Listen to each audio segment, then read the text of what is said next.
Hey guys, Molly here. I've got my co-host Greg, and today on this episode of Tea and Ton, we're going to be unpacking Bridgerton Season 2, Episode 2, Off to the Races. So the tea for today is I have a fruit tea today. It's like a blood orange, cranberry, cherry, hibiscus blend. It's called Second Star to the Right, and it's from a company called Expedition Roasters, and they make mostly like pop culture themed teas and coffees, and they're really cool. They're based in New Jersey, I think, but yeah, it's really nice. And the soundtrack for today is a playlist I made called Wednesday Wales. I have a playlist for every day of the week, which is kind of insane behavior. And I don't know, Wednesday just seems like the most depressing day of the week, so it is where we're at. So yesterday we had a chat about episode 1,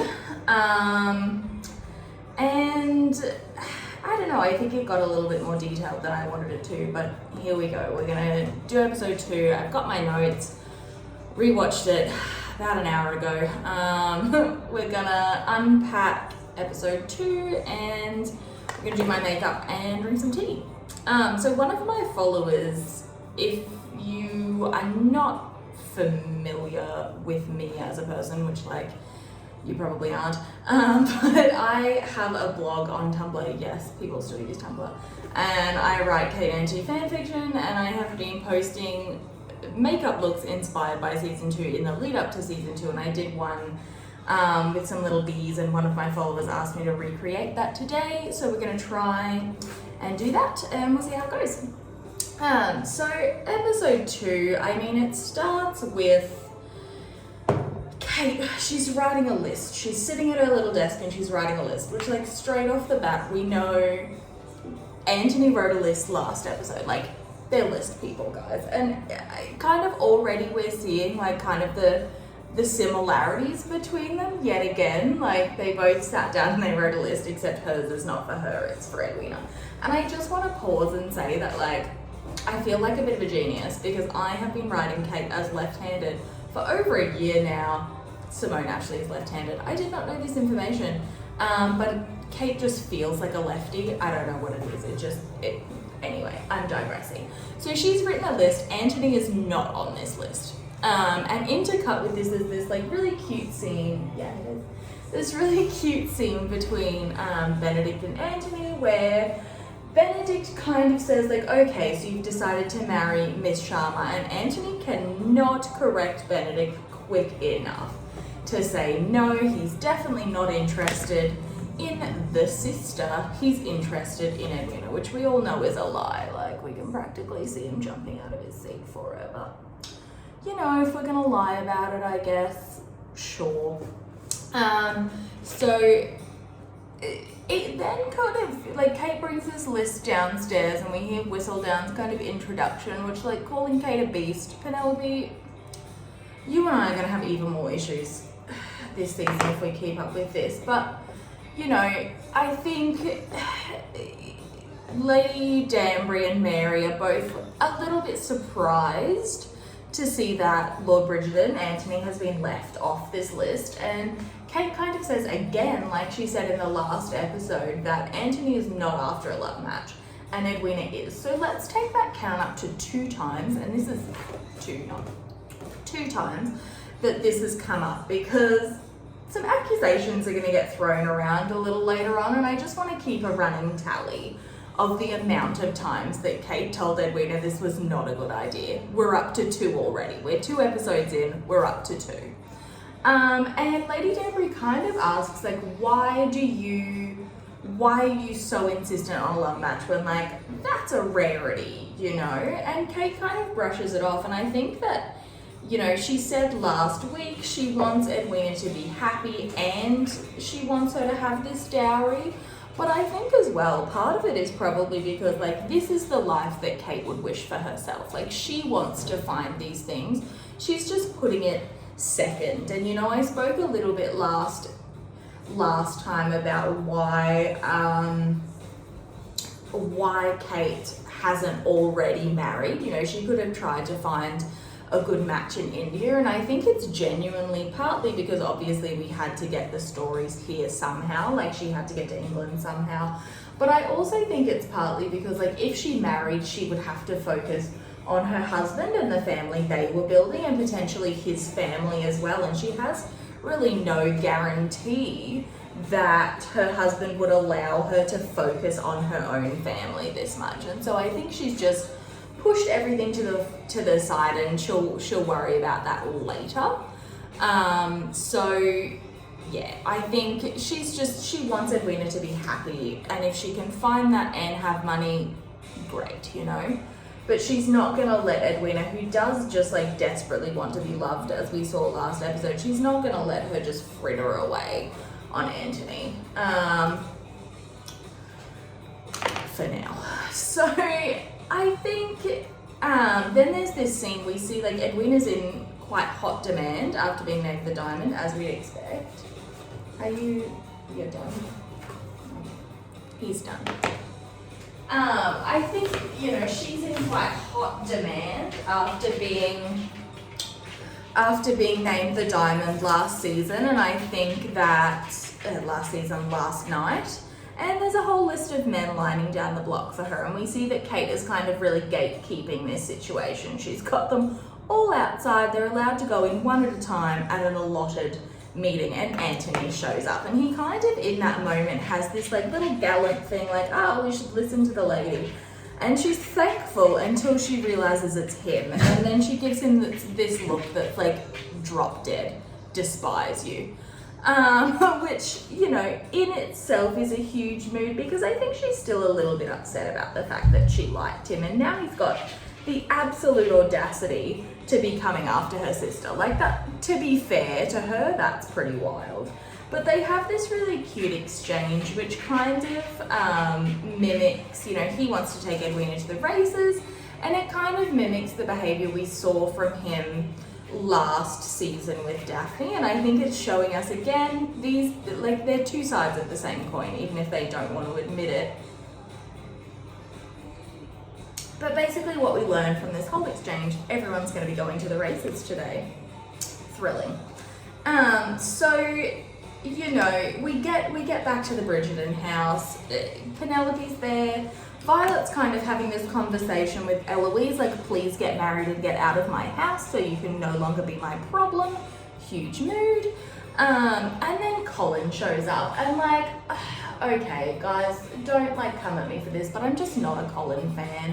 Particularly this season, like, Colin is that guy you know from high school who spent 2 weeks in Bali and won't stop talking about what an incredible experience it was. Like, you just went and partied. Like, it's a no from me.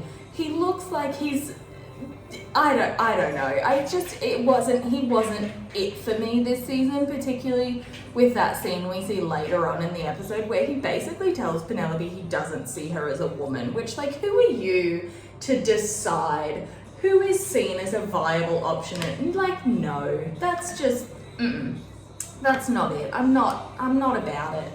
But basically what we learn from this is Anthony is determined to go to the races, so are the Featheringtons. So everyone's going off to Royal Ascot, and we have this like very, I don't know, you guys seen like My Fair Lady?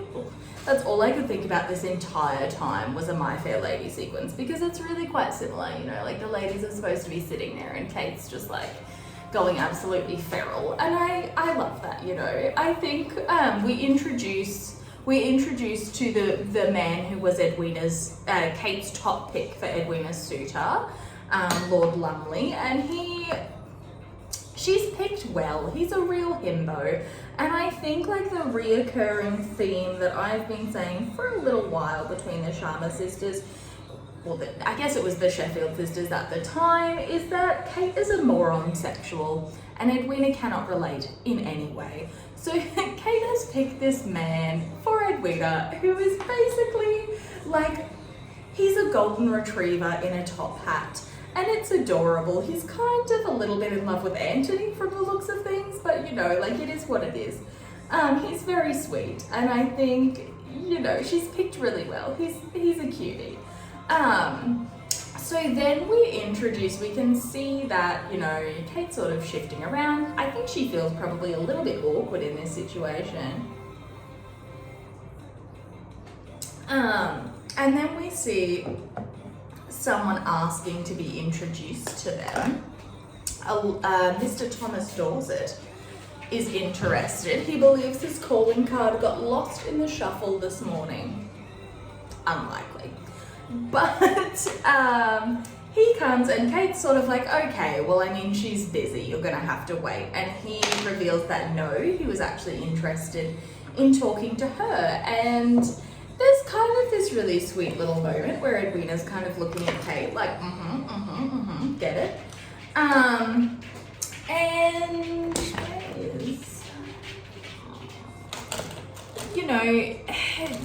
Dorset starts introducing himself, and like, do we think he's handsome? I don't know. I think maybe he's just tall.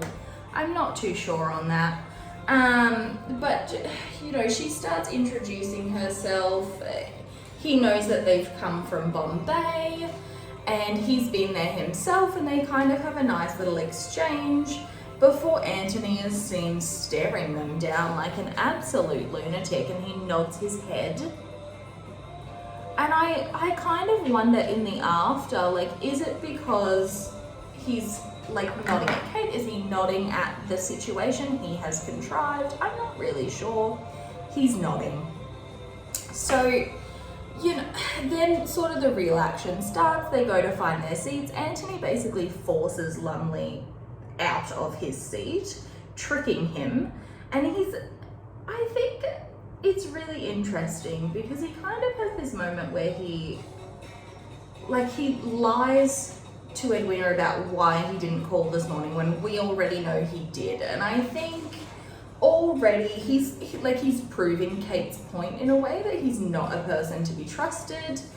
He's not genuine in his affections, and he's not being honest in what he wants. And that's kind of really the reoccurring theme of this episode, is everyone saying that you need to be honest about what you think and feel, and settle in, guys. We're not going to get honesty for a really fucking long time in this series, but it is what it is. We're in it now. So, they settle in. Anthony squeezes himself in between Kate and Edwina, which, the look of absolute disgust on her face is just, it's absolutely hilarious. He's absolutely thrilled with how he's managed to contrive this, and she despises it. And you can kind of see immediately, prior to that, Kate was very focused on Dorset, or as much as you would expect her to be. And following that, she basically doesn't pay him any attention at all. She's stopped listening to him. She's turned fully in the opposite direction from him.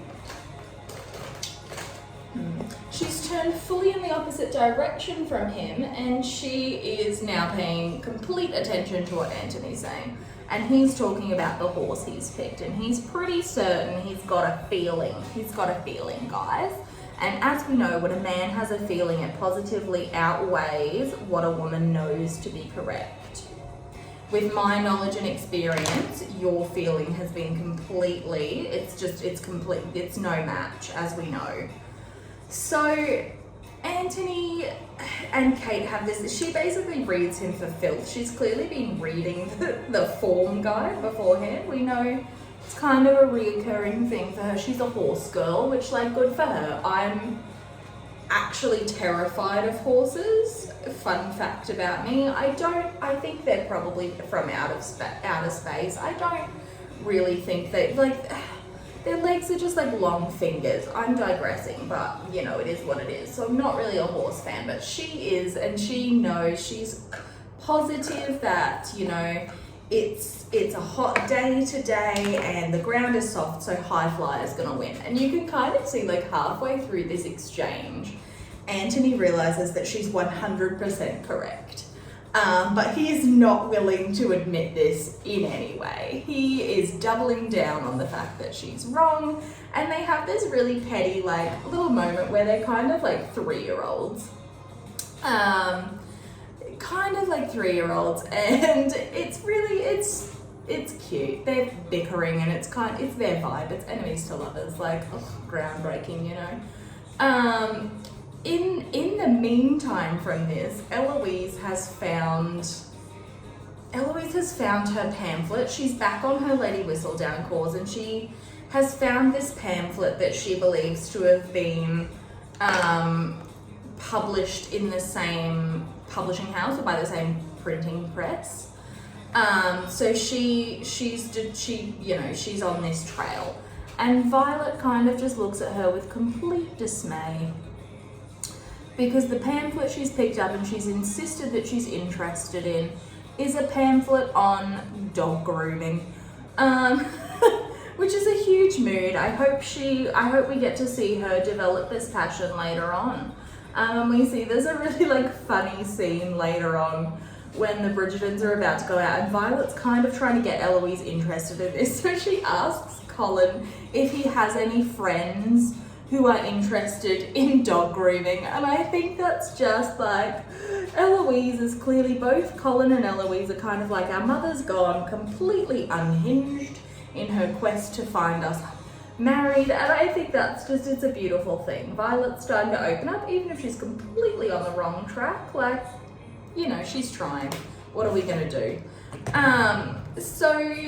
Penelope is kind of aware of this, and she's kind of trying to talk Eloise out of it, because obviously she doesn't want Eloise to know. And I kind of think it's really interesting, because I spoke a bit last time about how Penelope really seems to care what Eloise thinks of this Whistledown pursuit, and yet she doesn't want her involved in it in any way. And I don't know if it comes from a protective or a selfish standpoint. I haven't quite made up my mind on that. Maybe as we go back through the season I'll decide. I'm not really sure. So anyway, the race starts, Kate and Anthony hollering like mad things, and there was kind of this really funny moment between Dorset and Edwina where they were like, should we break this up? This is getting a little bit insane. And both of them were kind of just like, man, they seem like they're having fun. Let's see how this plays out. And I thought for one wild moment, I thought that this was going to be a situation where because I had read spoilers and I was really just in denial at this point, guys. I'm not going to lie. It was hefty denial. I thought maybe we'd come to a situation where every time they all hang out together, Dorset and Edwina kind of get thrust together and they end up forming an attachment. Didn't happen. I actually, it might have been a good storyline. Netflix, hire me if you're interested. They're hollering like mad things. Kate ends up winning, and it kind of struck me, this rewatch for some reason, there was a moment we saw, if you were obsessed with this whole production as I was, you would have seen a moment where the first ever paparazzi shots we got were of this scene, and there was a moment where Anthony had his hand on Kate's arm and she looked down at it in surprise, and we didn't see that on screen, and I wonder kind of what happened to that.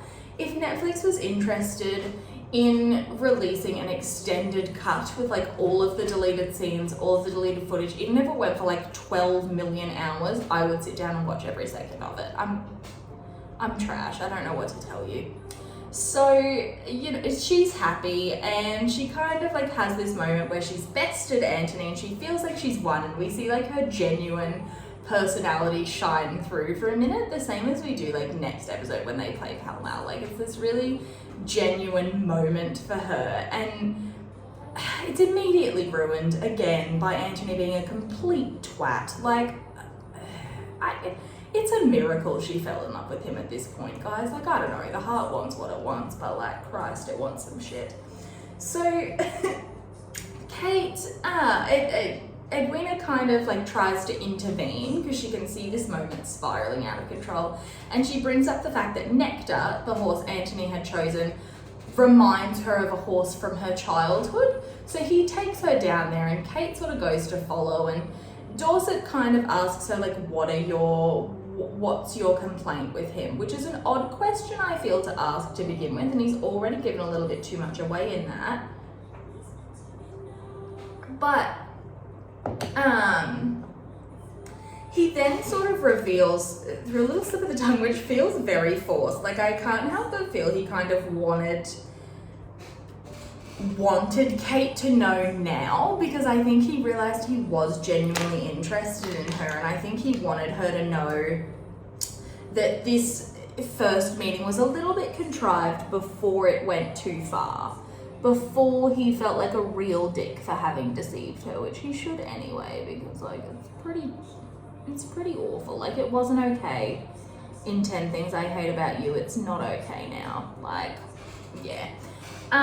So it's revealed that Dorset already knows Anthony, and he kind of reveals this because he had introduced himself to Anthony just 5 minutes ago, and Kate catches him out on this. And my number one question is, like, how much effort did Anthony put into this match? Like, was he interviewing like he was for his wife? Like, I've got a lot of questions about it, you know? Like, how long have they known each other? Like, they knew one another from Oxford, Dorset says that, but like, are they close? Like, I've got a lot of questions, and I know that's not the point of the show, but I did get a little bit hung up on it for a second, guys. I'm not gonna lie to you.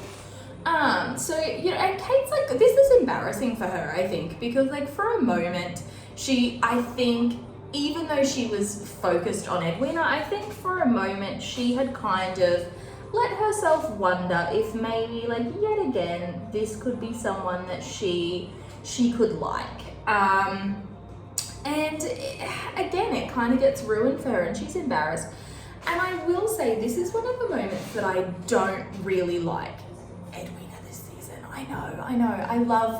I love the acting behind her, but I think Edwina has a tendency, and it's not necessarily her fault, because Kate and Mary have allowed her to believe this, but she has this moment where Edwina kind of believes that, or is, you know, of the mindset that like she is the center of her family, because Kate has put her in that position, and so has Mary over time. And I think she's a little bit surprised when they get to London that like Mary has things going on, Kate has her own situation, like she's not the center of everything. And I think that's part of the reason why she actually ends up being drawn to Anthony in a way, because he is treating her like she is the center of everything. Even though we know it's false, even though Kate has told her it's false, I think she's drawn to that familiarity of being the center of attention. And that's not necessarily a very flattering take on her, but I do think it's kind of a little bit accurate, you know. And Kate sort of reveals that Anthony has like embarrassed her, really, because like he's sort of saying the only way a man could ever be interested in her is if he was told to be. And like, I kind of completely get why she's embarrassed by it. I would be really embarrassed too, and Edwina doesn't get it. She takes Anthony's side a little bit, and she kind of says like, well, he didn't have any options. And I'm a little bit like, he did though. He did, like, nah. Yeah, I don't really get her side there, and Edwina, we gotta talk about this. Like, I have an older sister, and if my boyfriend did that to her, like, we'd be done. It's not cute. It's not cute. So they leave, and Kate's really upset yet again by Anthony, and this is, you know, a recurring theme throughout the season. Anthony being a complete dick and getting away with it. So they go, and we then see Eloise, and she's discovered this printer shop. She meets Theo, and I'm gonna get into this a little bit more later, but I don't really see the point of this Theo storyline. Like, I don't know, it feels kind of pointless, and I feel like she has more chemistry with this footman than she does with Theo, but, you know, once again, it's not really what we're talking about here. So she's discovered that. He gives her a pamphlet on women's rights, which, like, I guess is still my beating heart. He does have that going for him. We love a feminist. Take notes, Anthony. We love a feminist. So, you know, the Cheeses get married. which I love that for them. The Cheeses are married, wahey. Then we see, you know, this Lord Featherington plot. He intends to get married, and we're kind of seeing that things may not be as they should be with him. And again, like, this is a plot I'm not really fond of, and I think the show really loves to push the Featheringtons to the front. I don't know, I don't really feel it. I'm not that interested in their plot. Maybe that's just me personally, but it is what it is. Jack's gonna get married and he's picked Cressida Cowper, which, like, good luck to him. What an effort that would be to be married to her, like, lordy. So that kind of unravels. Kate and Edwina then go to visit the Queen, and we kind of see the Queen is taking, like, a much bigger interest in Edwina as the Diamond than she ever did for Daphne. And I guess, like, I think it's directly as a result, I suppose, of what Whistledown's been saying about the Diamond situation being outdated, which we know Penelope has said for Eloise. So I think, I forgot to do my little antennae. Yeah, the Queen's taking a lot more interest, and I think this is really part of why the plot unravels. Sorry, I need to focus for a second. Why the plot unravels in the way it does, because if Whistledown hadn't written that, the Queen wouldn't have felt she needed to pay so much attention, and it might have been a little bit easier to get out of this situation, but, like, we're here now, you know. So basically, it's basically revealed that, like, the Queen is intending to use Edwina to lure Whistledown out. Do I love this? No. It feels like Edwina's being manipulated by everyone and their dog this season, and that's a little bit unfair. It's kind of revealed that she was actually only picked as the Diamond in part because of Lady Danbury's manipulations, which we knew last episode a little bit, but also because the Queen knows that she can't be Whistledown.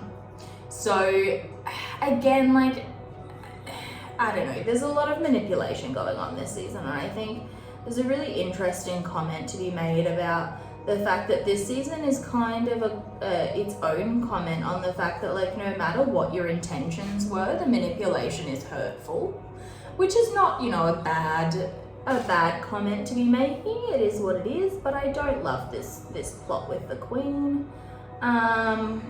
Yeah. Also, Edwina's very interested in these zebras, and as we're gonna see in a second, she says she doesn't like horses. So Edwina, what is the truth? Do we like horses? Do we not? Zebra are just stripy horses. You don't get to pick and choose like this, love. Anyway, so I had a lot more thoughts about that than I thought I would. No, don't eat that. So we see that, yeah, the Queen's wanting to be a little bit more involved in this. It is what it is, you know, like, we're not, yeah. So she, back at the Danburys, Mary says she couldn't come. Is she hiding? I don't know. Was she busy? Was there a plot that was cut out? Well, we're never gonna know. I wish we did, but we'll never know. So, and the Lady Danbury decides to host, like, a little soiree. And Kate basically sees Anthony outside. She runs outside, and they have this, like, back and forth, a bit of, like, Trojan horse flirting, which is a wild choice, but they're flirting about Trojan horses, and it's then revealed when Edwina comes outside that the horse she was talking about, and I don't blame Anthony at all for getting confused, because the way in which she spoke about it was very confusing. But it's revealed that the horse Nectar reminded her of was a book, and Edwina doesn't like horses. I mean, it's a big swing to buy a girl you've been on 0.5 of a date with a horse. Big swing, big miss this time. Maybe he'll try again, I don't know. I deeply believe that Nectar the horse is now living at Aubrey Hall, and he's getting used to best Anthony each and every morning. So there's a bit of justice in that. I hope he's thriving. Yeah, sweet Nectar. So, and we kind of see this, like, exchange again between Kate and Anthony, where Anthony's making it very clear he knows he's not going to fall in love with Edwina. He makes it clear to Kate in that way. And Kate again is kind of like, yes, I knew this. And she tells Edwina, and Edwina again does not listen. Are we seeing a theme here? I think we are. So, you know, and Anthony's right in a way. Like, a lot of women of the time would be really excited by this, like, marriage prospect that he's offering them, where basically after he gets his children, he's not going to bother them. He doesn't want much from them. They'll be well taken care of. Like, he's right in a way that, like, this was the normal, what he's offering. It doesn't make him a big villain, particularly because, like, he's being pretty upfront about it. And I think that's really telling that Kate's still really irritated by it. It is what it is, you know. Anthony obviously does not get invited to this party. And I think it's pretty likely that his invitation is sitting at a pot plant in Danbury House somewhere that Kate's thrown from the footman's hand.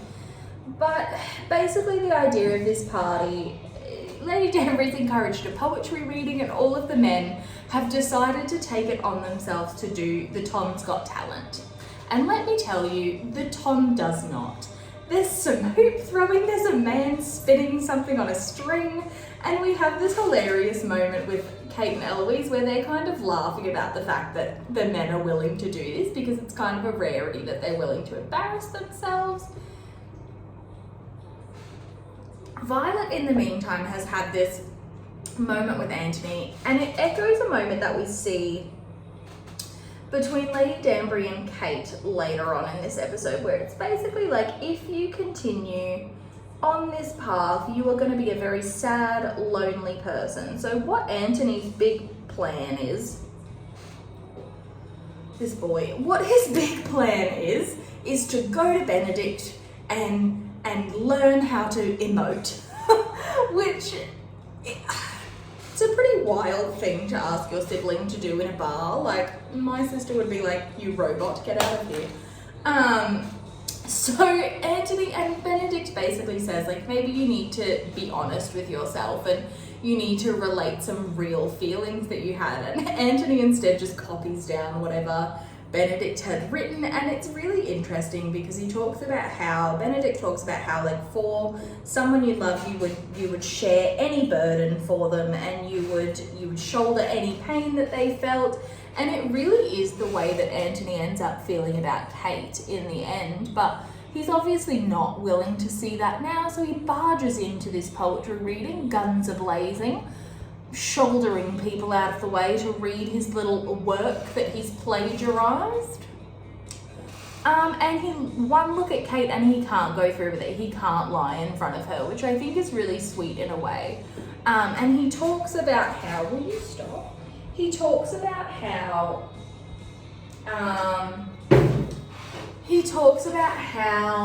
like, he's not a man of words, he's a man of action. And he will show her he can't, once again, Anthony says to Edwina's face, he can't offer her love, basically. He says she's not going to find any passion with him, but, like, he will be there. He will be the dutiful husband. He'll do what she deserves. And, like,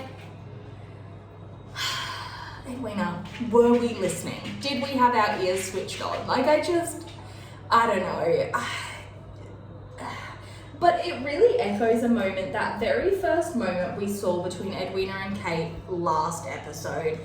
Kate basically said that, like, when you meet the person you're supposed to be with, they'll speak in a way that, like, is for you, you know, and, like, that only you can hear. And in that moment when they lock eyes and he is talking directly to her, like, both of them are people of duty, of action, and Kate kind of gets, I think, a little bit stressed by feeling that connection to what he's saying, because as they sort of pull away and Kate sort of again tries to confirm to Edwina that, like, this is not what you want, he's not offering what you want, like, please don't get confused, he's not offering you that. And Edwina again is sort of like, they've had this conversation earlier where their father had said that a real gentleman is honest. And Edwina sees that as honesty, and it is honesty, but it's not really the kind of honesty she thinks it is, and not in the way she thinks it is.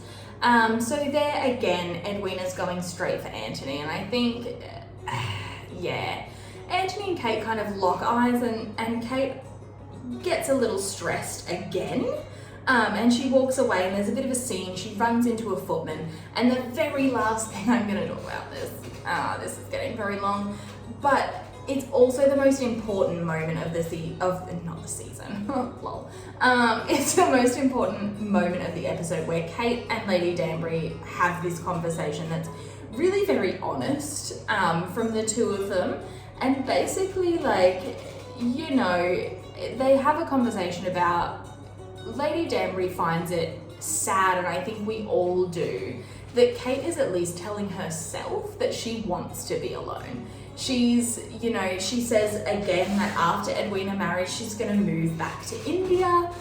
She'll be a governess, and she won't bother Mary and Edwina again because they won't need her. And I think that's, again, it's just this really sad moment of, like, Kate confirming to herself that she needs to be useful to be loved. She needs to have a purpose. And while, you know, it's really beautiful to have a purpose, we all have a purpose within our families, there shouldn't be the need for that, you know, like that shouldn't outweigh everything else. And I think for Kate, you know, she feels like it does. And to be fair, at this point, she's not getting a lot of confirmation to the contrary. Mary, like I said, I feel like, you know, Dilf Daddy Sharma's death was very difficult for her, and I think she's very upset by it still, particularly being back in England and like all of the memories of her own family being brought up. I think she's still very upset, and Edwina is not really, she's listening to Kate, but she's not in a way, and she's kind of leaning on her quite a bit, so that's confirming again that really Kate has to be useful. And Lady Danbury sort of calls her out on it, and Kate tries to call her back and say, like, well, you're happy and you're alone. And Lady Danbury's right in the fact that she says she's earned a right to this life. She's earned a right to do whatever she wants, whenever she wants, because she was married and she's loved and she's lost.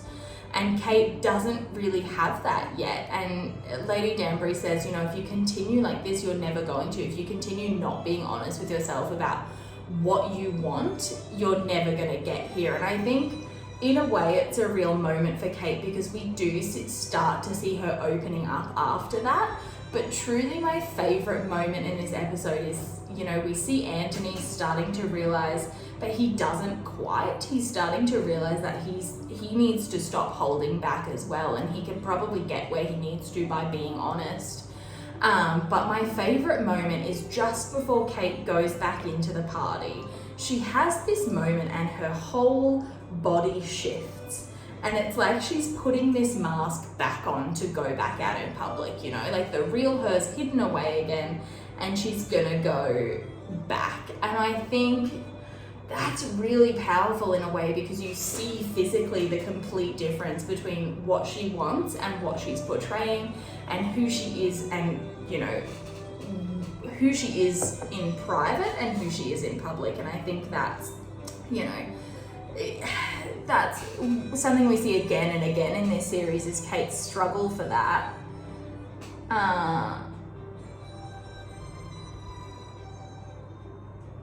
Struggle for that balance, I suppose, between what she does want and what she needs to give to her family. And I think this is one of the most obvious ways we see it in this series. So the episode closes with Penelope. Eloise had noted that the letter K, I think it is, in the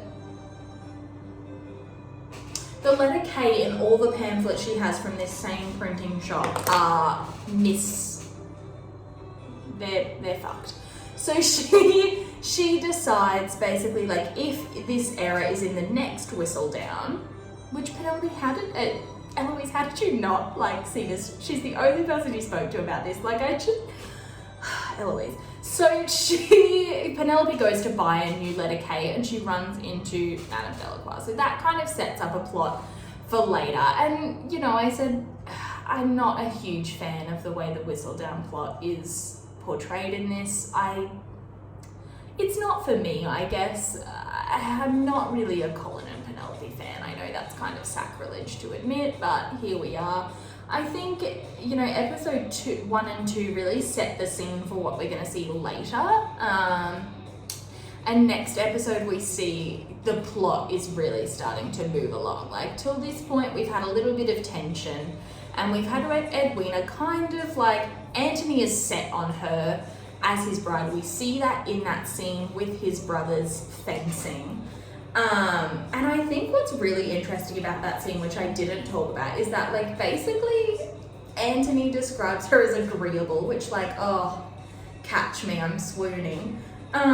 She's agreeable. What more could one want in a life partner? But the other thing that I think is worth noting is that Colin's basically like, well, why don't you just pick someone else? Like you said yourself, there's always going to be someone in the way. There's going to be a father, there's going to be an aunt, like, just pick someone else and move on. And like Anthony kind of implies, it's implied through his words, but the reason he won't is because he wants to best Kate. The same way she bested him at the races, the same way she bests him like a million times throughout this series. But he wants to best her, and I think part of the thrill of the chase at this point for him with Edwina is, one, because she's the diamond, so she's perfect. I don't know. But also because it's going to annoy Kate, and he kind of gets a little thrill out of annoying her, I think, at this point. And he's not really ready to name what that is. Neither of them are. They're not really ready to name that for quite a while, but we're starting to see this sort of plot take hold. So it's really interesting. I think this episode, in a way, has a little bit less character development than last episode. I think next episode is really where we start to see Anthony's character take shape this season. So I'm excited to get into that. But other than that, that's pretty much all I have for today. My makeup's done. Looks okay. It looks okay on camera. It's a bit of a hot mess up close, but here we go. I look very dramatic going out to get my groceries. So yeah, if you want to hear more of what I have to say, I write a little bit on Tumblr. You can find me at Newton Sheffield. And I have, if you really want to talk to yourself, there's a lot of fan fiction on there you can read, but like, I really want to recommend it. It's not very good. So yeah, I guess have a good day. Thanks for getting ready with me, and we'll see you next time. Bye.